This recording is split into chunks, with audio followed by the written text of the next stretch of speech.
Jangan emosi dong, hari bahagia, hari bahagia. Gitu, marah. Lamar Anggita Oktaviani. Maelly, kami dicomblangin. Maelly menggelar acara lamaran dengan sang kekasih, Anggita Oktaviani di salah satu kafe di kawasan Gunawarman, Jakarta Selatan, Sabtu, tanggal 23 Juli tahun 2022. Setelah acara lamaran, Maelly menceritakan awal mula perkenalannya dengan Anggita Oktaviani. Berawal dari mereka yang berada dalam satu manajemen yang sama. Mael menambahkan, tak lama kemudian, ia dijodohkan dengan Anggita oleh manajer mereka dan akhirnya menjalin kisah asmara.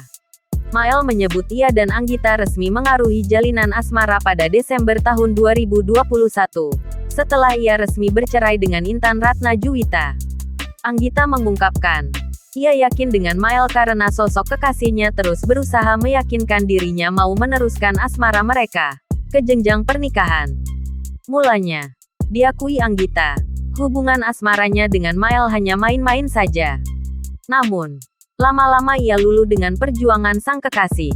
Karena merasa Maelly tidak berstatus suami orang, Anggita Oktaviani tidak takut berpacaran dan melanjutkan jalinan asmara mereka ke jenjang pernikahan. Rencananya, Maelly akan menikahi Anggita Oktaviani tahun depan. Mereka mengaku sampai detik ini belum membahas soal konsep pernikahan. Jangan lupa subscribe, share, komen, dan like ya!